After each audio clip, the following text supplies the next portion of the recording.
হযরত আলী আকবর যুদ্ধের জন্য রেডি হয়ে গেল। এবার ডেকে ডেকে বলছে, বাবা গো আমাকে অনুমতি দাও না, আমি শহীদের খাতায় নাম লেখাবো। তখন আলী আকবরকে আবার ইমাম হুসাইন আলী মুকাম কপালে চুমুকে বলল, বাবা যাও গো, যুদ্ধের ময়দানে গিয়ে দ্বীনের জন্য তুমি শাহাদাত বরণ করবে, আল্লাহ রাব্বুল আলামিনের রহমতের ছায়াতলে তুমি প্রবেশ করবে, চলে যাও। বন্ধু বীরত্বের সাথে যুদ্ধের ময়দানে চলে গেল। এত বেশি উত্তপ্ত ছিল সেই দিন সূর্যের কিরণ সহ্য করার মতো 3 দিন পর্যন্ত তারা কোনো পানি পান করতে পারে নাই। জোরে জোরে বলেন আল্লাহু আকবার। এবার একবার বলেন নাউজুবিল্লাহ। কয়দিন কথা বলেন না কেন? ফুরাত নদীর পানি বরাদ্দ করা বন্ধ করে দিয়েছে। বন্ধুরি আমার এবার কি করলেন? প্রস্তুতি দিলেন। দেওয়ার পরে কারবালার ময়দানে যখন চলে গেল বন্ধু, ইয়াজিদ বাহিনীকে ছত্রভঙ্গ করে দিল। ছত্রভঙ্গ করে যুদ্ধ করতে করতে করতে করতে তিনি কি করলেন? একটু টায়ার্ড ফিল করলেন, পানির তৃষ্ণা লাগলো, দৌড়ে চলে এলো, বাবা গো আমাকে একটুখানি পানি দাও না, আমি তাদের উপর হায়দারি আক্রমণ চালাবো। এবার বন্ধু আলী আকবর যখন ইমাম হুসাইন রাদিয়াল্লাহু তাআলা আনহুর কাছে চলে আসলো পানি পান করার জন্য, এবার ইমাম হুসাইন আলী মুখাম ডেকে ডেকে বলে, বাবা গো আমি যখন আমার তৃষ্ণা লাগলো, আমার নানা আমার দিকে আমার নানার জিহ্বা মোবারক যখন বের করে দিত, আমি নানার জিহ্বা চষে পানির তৃষ্ণা মিটাতাম। বাবা গো আমার কাছে পানির তো কোনো ব্যবস্থা নাই গো বাবা, আমি তোমার দিকে জিহ্বাটা আমি বের করে দিলাম, তুমি আমার শুষ্ক জিহ্বাটা চষে নাও। বন্ধু কলিজা ফেটে যায় রে এই জায়গাটার মধ্যে যখন নাসি বন্ধু সত্য এবং মিথ্যার পার্থক্য, সত্যকে প্রতিষ্ঠিত করার জন্য বন্ধুরি আমার আলী মুকাম কি করলেন? আলী আকবরের দিকে শুষ্ক জিহ্বাটা বের করে দিল। বন্ধু শুষ্ক জিহ্বাটা বের করে দিল, আলী আকবর শুষ্ক জিহ্বাটা চুষে নিল। চুষে নিয়ে বন্ধু এখান থেকে পরিশ্রান্ত বডি নিয়ে তিনি আবার যুদ্ধের ময়দানে চলে গেল। যুদ্ধ চালালো, বন্ধু দুলাবালি উড়িয়ে দিল বন্ধু ইয়াজিদ বাহিনী। যুদ্ধ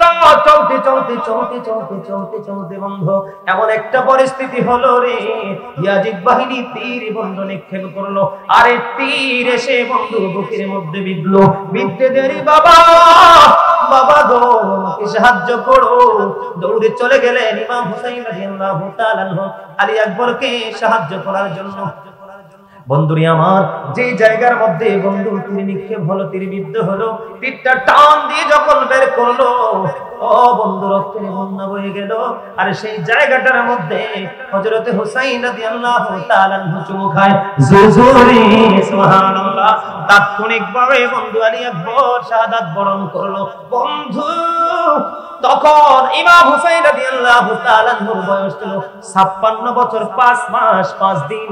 ইমাম আলী আকবরের ডেড বডিটা, আলী আকবরের পবিত্র বডিটা বন্ধু যখন ডেড হয়নি, মারা যায়নি, শহীদ হয়নি, তখনও কিন্তু ইমাম হুসাইনের একটা চুলদারিও পাকে নাই। আলী আকবরের এই পবিত্র দেহ ইমাম হুসাইনের কাঁধে উঠাইতে দেরি রে। বন্ধু ওনার বোন জয়নব নজর দিয়ে চাইয়া দেখলো, এতক্ষণ পর্যন্ত আমার ভাইজানের চুলদারি গুলো কুচকুচে কাঁচা ছিল, আলী আকবরের বডিটা কাঁধে নিতে দেরি রে, আমার ভাইয়ের চুলদারি গুলো সাদা হতে দেরি হয় না। অবস্থলে বলেন না আল্লাহু আকবার। বন্ধু সহ্য করা যায় রে, কোন ইমানদার সহ্য করতে পারে না রে বন্ধু, কোন মুমিন সইতে পারে না। কেমন করে একটা মানুষকে নিষ্ঠুর ভাবে পৃথিবী থেকে বিদায় করতে পারে? সাধারণ কোন মানুষ নয়, রাসূলের আহলে বাইতের, রাসূলের বংশের আওলাদ, ঠিক কিনা বলেন? বন্ধুরি আমার তাবুর কাছে এনে আলী আকবরের পবিত্র বডিটা রাখলেন। রাখার পরে হযরতে হাসান রাদিয়াল্লাহু তাআলা আনহুর সন্তান হযরতে কাসেম রাদিয়াল্লাহু তাআলা আনহু বের হয়ে আসলো। এসে ডেকে ডেকে বলে, বাবা চাচা গো আমার ভাই যুদ্ধের ময়দানে শহীদ হয়ে গেল, এবার আমাকে হযরতে কাসেম রাদিয়াল্লাহু তাআলা আনহুর মধ্যে পরে বন্ধু অনুমতি দিল। অনুমতি দেওয়ার পরে যুদ্ধের ময়দানে চলে গেল।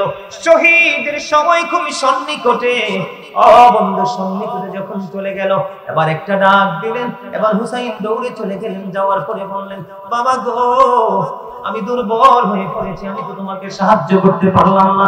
বন্ধুরে আমার, হযরত কাসিম রাদিয়াল্লাহু তাআলা আনহুর বিয়ে হয়ে তিনি শাহাদাত বরণ করলেন, যার সাথে সাফিনার বিয়ের কথা ছিল। জোরে জোরে বলুন আল্লাহু আকবার। বন্ধুরে আমার, হযরত কাসিম রাদিয়াল্লাহু তাআলা আনহুর পবিত্র বডিটা বন্ধু নিয়ে আসলেন তাবুর কাছে। ধীরে ধীরে ধীরে ধীরে একক যুদ্ধের শেষ প্রান্তে বন্ধু চলে গেলেন। সংক্ষিপ্ত করে শেষ করে দিচ্ছি, আপনারা কি বিরক্ত হচ্ছেন? একেবারে ধার প্রান্তে আল্লাহর ওলি চলে এসেছেন। আপনি মুনাজাত করে দোয়া করে দিবেন, বন্ধু যাইয়েন না। অত্যন্ত প্রেমময়, অত্যন্ত বরকতময় এই জায়গাটা। জোরে জোরে কন্যা, ঠিক না ঠিক? আপনাদের কাছে কি আত্মায় শান্তি আসে কি আসে না? বন্ধুরে আমার, এবার ইমাম হুসাইন রাদিয়াল্লাহু তাআলা আনহুর যুদ্ধের পালা, শহীদের পালা। ইমাম হুসাইন বন্ধু যুদ্ধের ময়দানে নেমে পড়লেন। কেউ তো ইমাম হুসাইনের দিকে আগাইতে সাহস পায় না। সবাই বন্ধু চিন্তা করতেছে, কেমন করে গো হুসাইনের দিকে আমরা আক্রমণ চালাবো। বন্ধু এককভাবে কেউ আগাতে পারে না, চতুর্মুখী আক্রমণ শুরু করলো। আক্রমণ করতে করতে করতে করতে বন্ধু একটা পর্যায়ে একবারে শেষ সময় চলে আসলো। শেষ সময় যখন চলে আসলো বন্ধু, এবার সীমার তার বুকের উপর চেপে বসলেন। এবার সীমারকে ডেকে ডেকে বললেন, সীমার এখন কি নামাজের সময় পায়? হ্যাঁ, নামাজের সময়। এবার হুসাইন একটা ডাক দিয়ে বললেন, তাহলে আমাকে জীবনের শেষ সেজদাটুকু দেওয়ার সুযোগ দাও। জোরে জোরে বলুন না সুবহানাল্লাহ। আপনার আমার শরীর কত সুস্থ, আপনার আমার বডি কত স্ট্রং। আপনি আমি দুনিয়ার সব করতে পারি গো, কিন্তু হাইয়া আলাস সালাহ শোনার পরেও মসজিদে যেতে পারি না। এটা হলো আমাদের জন্য সবচেয়ে বড় দুর্বলতা। বন্ধুরা আমার, এবার কি করলেন? ইমাম হুসাইন রাদিয়াল্লাহু তাআলা যুদ্ধের ময়দানে শহীদ হয়ে গেল। বন্ধুরা আমার, যুদ্ধের ময়দানে যখন শহীদ হয়ে যাবে, যায়নি এখনো, এবার তিনি সীমারকে ডাক দিয়ে বললেন, সীমার তোর বুকের জামাটা একটু খোল। সীমার তার বুকের জামা যখন খুললো, খোলার পরে চাইয়া দেখলেন সীমার, তার সীমারের বুকের মধ্যে সাদা সাদা শ্বেত চিহ্ন দেখা যায়, যেটাকে হাদিসের ভাষায় বলা হয় ডবল রোগ অথবা কুষ্ঠরোগ। কি? এবার সীমারের বুকের যখন জামাটা খুললো, জামা খোলার পরে চাইয়া দেখে তার বুকের মধ্যে সাদা সাদা চিহ্ন দেখা যায়, যেটাকে আমরা বাংলা ভাষায় বলি শ্বেত রোগ। বন্ধুরি আমার, সীমারকে একটা ডাক দিয়ে বলল, তুই তো সেই বদকিসমত রে। আমার নানা বলে গিয়েছে, আমার নানা জানিয়ে গিয়েছে, সাদা দাগের কুকুর গুলো আমার বাগান হরণ করে নিয়ে যাবে রে সীমা। তুই তো সেই বদকিসমত রে, আমার নানা জানিয়ে গেছে রে, সাদা সাদা দাগের কুকুর গুলো আমার বাগানকে হরণ করে নিয়ে যাবে। তুই তো সেই বদকিসমত। ও বন্ধু, তোর বড় কপাল পড়েছে। ও বন্ধু, নবীজির কলিজার টুকরা আলী মুকাম যখন এমনি ভাবে বললেন, বলার পরে ইমাম হুসাইনকে বন্ধু শাহাদাত করে দিল। ইন্না লিল্লাহি ওয়া ইন্না ইলাইহি রাজিউন। বন্ধুরে আমার, ওনাকে যখন শাহাদাত বরণ করা হলো, আকাশে কালো মেঘ জমে গেছে বন্ধু। ও বন্ধু, চন্দ্রগ্রহণ শুরু হয়ে গেছে। মনে হয়েছে যেন একটা তারা আর একটা তারার উপরে যেন রাগান্বিত হয়ে তারা একটার উপর তারা একটা আরেকটাকে আঘাত করতেছে বন্ধু। হাদিস শরীফের মধ্যে এসেছে, জিনেরা পর্যন্ত কেঁদেছিল। ও বন্ধু, সিরিয়ার যেই কোনো পাথর সরালে তখন সেখান থেকে তাজা রক্ত প্রবাহিত হতো। জোরে জোরে বলেন না আল্লাহু আকবার। বন্ধু, ইমাম হুসাইনের শহীদে ও বন্ধু, আকাশ কেটেছে, বাতাস কেটেছে, চন্দ্র সূর্য গ্রহ নক্ষত্র ফেরেশতারা পর্যন্ত, খোদ স্বয়ং আমার আল্লাহ পর্যন্ত কেঁদেছে। জোরে জোরে আল্লাহু আকবার। আর জোরে বলেন আল্লাহু আকবার। এই জন্য বন্ধু, আমি ছোট্ট একটা গজল ভাই বোন, একটু ধীরে ধীরে চালাও সুরি, সীমার আমারি গলা, জয়নাল আব্দিনের কান্দন শুনতে দাও না রে আমার। ধীরে ধীরে চালাও সুরি, সীমার আমারি গলা, জয়নাল আব্দিনের কান্দন শুনতে দাও না হে আমার। আমার নানা নবী ছিলেন গুনাহগার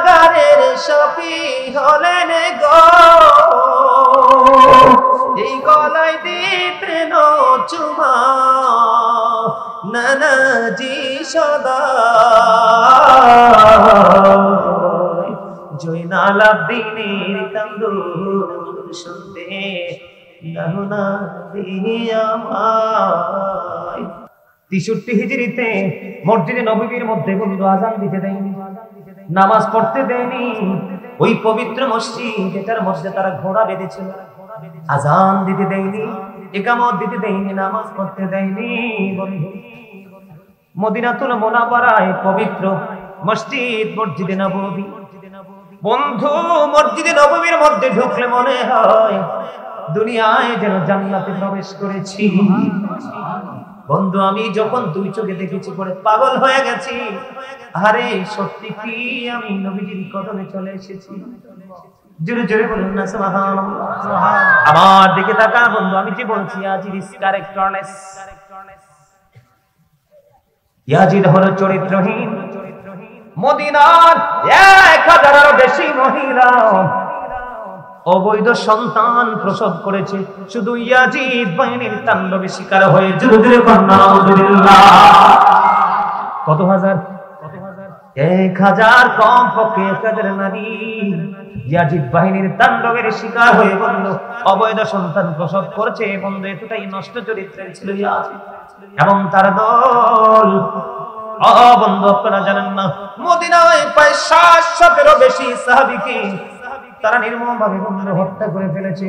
10,000-এরও বেশি সাধারণ নাগরিককে তারা হত্যা করেছে।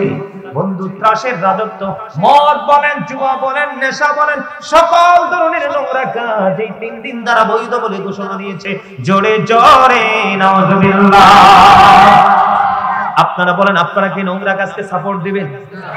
আপনারা যদি বন্ধু প্রকাশ্যে নাও পারেন পুরো গ্রামবাসী মিলে প্রতিহত করবেন, তাই তো? আমরা এই প্রতিকূল অবস্থায় এত নোংরা সময় এসে যদি আমাদের প্রতিক্রিয়াটা এমন হয়, রাসূলের কলিজার টুকরার প্রতিক্রিয়াটা কেমন হওয়ার কথা ছিল? বন্ধুরে আমার এই সত্য মিথ্যার পার্থক্যের জন্য কারবালা হয়েছে। বন্ধুরে আমার তাদের চরিত্রটা কত ভয়ঙ্কর ছিল আমি আপনাদেরকে বলে দিতে চাই।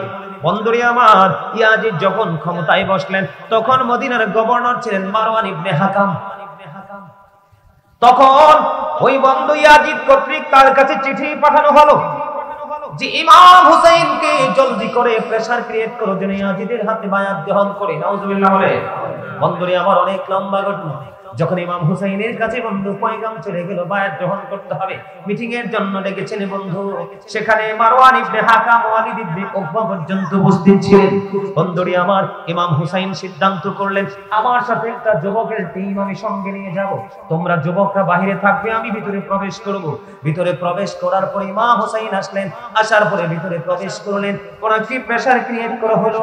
তিনি বললেন আমি ইমাম হুসাইন রাসূলের কলিজার টুকরা আবু বকর ওমর ওসমান।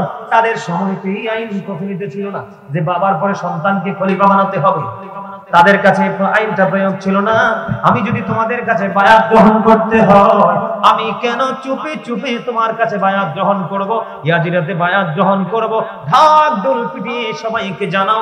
জানানোর পরে উপস্থিতি সবার মোকাবেলায় যদি ইয়াজিদ যদি সত্য হয় আমি তাকে বায়াত গ্রহণ করব, আর যদি ইয়াজিদ বেঠিক হয় তাহলে আমার হাতে বায়াত গ্রহণ করব। ইমাম হুসাইনের তেজস্বী ভাষায় যখন বয়ান শুনলেন, শোনার পরে মারওয়ান ইবনে হাকাম বললেন, মারওয়ান ইবনে হাকাম তাকে হত্যা করার জন্য বন্ধু অনুরোধ করলেন। তাকে ওয়ালিদ বিন উকবাকে, ওয়ালিদ বিন উকবাকে ডাক দিয়ে বলল, রে মারওয়ান ইবনে হাকাম, আমি কথা দিলাম রে, আমার এক হাতে যদি সমস্ত পৃথিবী এবং পৃথিবীর সব দৌলত তুলে দেওয়া হয়, আর এক হাতে যদি আমাকে তলোয়ার তুলে দেওয়া হয় ইমাম হুসাইনকে হত্যা করার জন্য, আমি তলোয়ার বেছে নিব না পৃথিবীর লোভে। তার কারণ হলো গো, কারণ কাল কিয়ামতের দিন ইমাম হুসাইনের হত্যার দায়, ইমাম হুসাইনকে শাহাদাত করার দায় যার কাঁধে যাবে তার মতো হতভাগা নিকৃষ্ট আর কেউ হবে না। আওয়াজ করে বলেন না ঠিক না ঠিক? বন্ধুরে আমার উনি বলেছেন গোটা পৃথিবীর দৌলত যদি আমার হাতে তুলে দেওয়া হয় তারপরে আমি রাসূলের কলিজার টুকরার গলায় আমি ছুঁড়ে ছাড়াতে পারবো না, কারণ ইমাম হুসাইন ছিলেন আমার রাসূলের সাথে সাদৃশ্যপূর্ণ। জোরে জোরে কন্যা সুবহানাল্লাহ। বন্ধুরে আমার, এমনি করে করে করে করে করে করে বন্ধু এই দিক দিয়ে বন্ধু ইমাম হুসাইন কি করলেন? প্রত্যাখ্যান করলেন। তারা বললেন আজকে যদি ইমাম হুসাইন হাতছাড়া হয়ে যায় তাহলে তাকে আর হাতের নাগালে পাওয়া যাবে না, তাকে শহীদ করে ফেলো। কিন্তু বন্ধু কেউ সাহস করে রাসূলের কলিজার টুকরা দহিত্রকে হত্যা করার জন্য সামনে আসতে পারলো না। ধীরে ধীরে বন্ধু সময় চলে গেল। এই দিক দিয়ে কুফা থেকে ইমাম হুসাইনের কাছে 10টা চিঠি আসলো। কত? ইমাম হুসাইনের কাছে বন্ধু 10টা চিঠি চলে আসলো আলী মাকামের কাছে। আপনার কাছে আমরা বায়াত গ্রহণ করব বন্ধু। আল্লাহর নবীর কলিজার টুকরা ইমাম হুসাইন যখন বন্ধু চিঠি পাইলেন, চিঠি পাওয়ার পরে মুসলিম বিন আকিল কি অবস্থাটাকে পরিদর্শন করার জন্য পাঠালেন। জোরে জোরে কন্যা সুবহানাল্লাহ। বন্ধুরি আমার, ইমাম হুসাইনের পক্ষ থেকে মুসলিম বিন আকিল যখন বন্ধু কুফায় রওনা হয়ে গেল, কুফায় যখন চলে গেল, অল্প কিছু সময়ের মধ্যে 18,000-এরও বেশি মানুষ ইমাম হুসাইনের পক্ষে তিনি বায়াত গ্রহণ করালো। বন্ধু তৎকালীন সময়ে ক্ষমতার অধিকারী ছিলেন উবাইদুল্লাহ ইবনে জিয়াদ। তৎকালীন সময়ে বন্ধু তার কাছে খবর চলে গেল ইমাম হুসাইনের পক্ষে যেইভাবে মুসলিম বিন আকিল বন্ধু হত্যা করা, যেইভাবে তিনি ইমাম হুসাইনের পক্ষে মানুষকে বায়াত গ্রহণ করাতে শুরু করলো।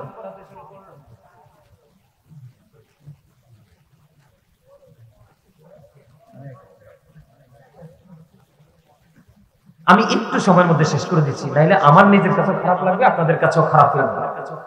বন্ধুরে আমার, মন দিয়ে শোনেন আমি কি বলতে চাই। এবার কাকে পাঠালেন? মুসলিম বিন আকিলকে পাঠালেন। মুসলিম বিন আকিল যখন বন্ধু চলে গেলেন, বায়াত গ্রহণ করা শুরু করে দিল, তখন ইবনে জিয়াদের কাছে খবর পৌঁছে গেল, পাগল পারা হয়ে গেল বন্ধু মুসলিম বিন আকিলকে হত্যা করার জন্য। মুসলিম বিন আকিলকে হত্যা করার জন্য কোনোভাবেই মুসলিম বিন আকিলের সন্ধান পাচ্ছে না।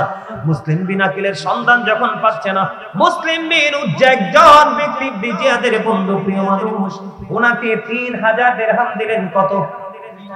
আর যারা বলেন কত? আজকে বর্তমানে আমাদের দেশে বন্ধু বেঈমান কাফেরদের টাকা নিয়ে বন্ধু মানুষের ইমানের ঘরে হাত যায়। কথা বলেন না কেন? আমাদের দেশে আমাদের মধ্যে বন্ধু ইহুদি নাসারাদের দালাল কিন্তু আছে, তারা ছদ্মবেশী ইয়াজিদের মতো মুখে ইসলামের প্রেমময় কথা, অন্তরে ইসলাম ধ্বংসের কথা। বন্ধুরে আমার, মুসলিম বিন উজ্জা লম্বা কথা কৌশল করে মুসলিম বিন আকিলকে বন্ধু সন্ধান বের করলো।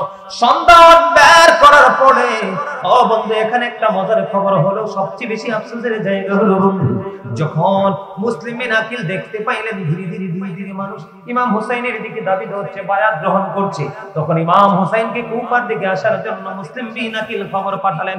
খবর পৌঁছার পরপরই মুসলিম বিন আকিলের পুরো পরিবেশটা বন্ধ প্রতিকূলে চলে গেল, ইবনে জিয়াদের হাতে বন্দী হয়ে গেল।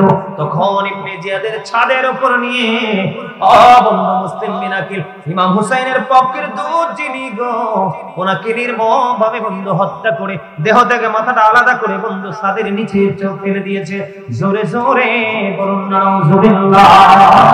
বন্ধুরে আমার, ওই দিক দিয়ে ইমাম হুসাইনের কাছে বন্ধু খবর চলে গেছে, প্রতিকূল অবস্থা নয়, অনুকূলে আছে, আপনি চলে আসেন। আস্তে আস্তে আস্তে আস্তে বন্ধু চলে আসলেন, কুফার নিকটবর্তী হয়ে গেল। তখন ইয়াজিদ বাহিনীর পক্ষ থেকে হুর নামক একজন ইমাম হুসাইনকে সিকিউরিটি দিয়ে কুফা পর্যন্ত নিয়ে আসলো বন্ধু। কুফা পর্যন্ত যখন নিয়ে আসলো, ইয়াজিদের পক্ষের সবচেয়ে বেশি বীর সেনা ছিলেন ইমাম হুসাইনকে কুফা পর্যন্ত আনার জন্য। হুরের অন্তরে আল্লাহর রহমত বন্ধু পয়দা হলো। এবার হুর ইমাম হুসাইনকে ডাক দিয়ে বলে, আজকে আপনাকে পাহারা দিয়ে দিয়ে আমি আপনাকে শহীদের দরজায় মৃত্যুর দুয়ার পর্যন্ত নিয়ে আসলাম। কোথায়? মৃত্যুর দুয়ার পর্যন্ত নিয়ে আসলাম, কিন্তু আমার কাছে মনে হয় গো আমি অনেক বড় অন্যায় করে ফেলেছি। আমি আপনাকে একেবারে শত্রুদের হাতে তুলে দিয়েছি। এখন আমি যদি আপনার আল্লাহর কাছে তওবা করি, আল্লাহ আমাকে ক্ষমা করবে কিনা? এবার ইমাম হুসাইন দেখে দেখে বলতেছেন, আমি মকাম দেখে দেখে বলতেছেন, তুমি সত্যিকারে যদি আল্লাহ রাব্বুল আলামিনের কাছে ক্ষমা চেয়ে আল্লাহর কাছে যদি তুমি ক্ষমা চাও, আল্লাহ রাব্বুল আলামিন ক্ষমা করে দিবে। জোরে জোরে বলুন না সুবহানাল্লাহ। আমি আপনাদেরকে বুঝাইতে চাই, শেষ সময় পর্যন্ত ইমাম হুসাইনের দলে আসার কারণে ওই তিনি জান্নাতি হয়ে গেছে। জোরে জোরে কন্যা ঠিক না বেঠিক?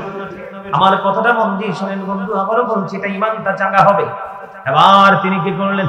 ইমাম হুসাইন বললেন, আল্লাহ সত্যি যদি তুমি হৃদয় থেকে ক্ষমা চাও, আল্লাহ তোমাকে ক্ষমা করবে। তুমি ঘোড়া থেকে তুমি নেমে আসো। এবার ওই হুর একটা ডাক রাসূলের কলিজার টুকরা, আমি জীবিত আপনার কদমে যাব না, আমি আপনার জন্য সীসা ঢালা দেওয়াল হয়ে যাব। আপনার দলের পক্ষ থেকে যদি শহীদ হতে হয়, আমি সর্বপ্রথম শহীদ হয়ে আপনার কদমে আমার লাশ পড়বে। জোরে জোরে বলুন না সুবহানাল্লাহ। বন্ধুরে আমার, ধীরে ধীরে ধীরে ধীরে বন্ধু সব আস্তে আস্তে আস্তে আস্তে পরে বন্ধু কারবালা হলো। বন্ধুরে আমার 61 হিজরিতে দুপুরবেলা এই দিক দিয়ে আরেকটা খবর হলো বন্ধু, আমার নবী পৃথিবী থেকে বিদায় হয়ে যাওয়ার আগে, পৃথিবী থেকে চলে যাওয়ার আগে উম্মে সালমা রাদিয়াল্লাহু তাআলা আনহাকে ডাক দিয়ে বলেছিলেন, উম্মে সালমা, আমি তোমার হাতে কিছু মাটি তুলে দিয়ে গেলাম, তুমি এই মাটিগুলো যত্ন করে রাখো গো। যখন আমার কলিজায় এই মাটিগুলো দেখবে তুমি লাল হয়ে গেছে, তখনই তুমি মনে করবা আমার কলিজার টুকরা হুসাইন যুদ্ধের ময়দানে শহীদ হয়ে গেছে। জোরে জোরে বলুন না আল্লাহু আকবার। আমাদের দেশে অনেকেই বলে নবী গায়েব জানে না, তাহলে নবীজি চলে যাবে, নবীজির পরে ইমাম হোসেন শহীদ হবে, মাটি লাল হবে, এটা কি গায়েব কিনা? কথা বলেন না কেন? এটা কি গায়েব না? এটা কি আপনি আমি দেখি, আপনি আমি জানি, আপনি আমি যেটা দেখি না, আপনি আমি যেটা বুঝি না, আপনি যেটা সম্পর্কে জানি না, ওইটা যিনি জানে তিনি হলেন নবী। অদৃশ্যের সংবাদ যদি না জানে কখনোই নবী হতে পারে না। ঠিক কিনা বলেন? বন্ধুরে আবার আমি আগেই বলেছি ইমানের আলোচনা। এবার 61 হিজরিতে দুপুর বেলা তিনি চাইয়া দেখলেন ওই যে নবীজি মাটিগুলো দিয়ে গেছিল, মাটিগুলো সংরক্ষণ করে বন্ধ রেখে দিয়েছে। তিনি চাইয়া দেখে রে ওই মাটিগুলো রক্তে লাল হয়ে গেছে।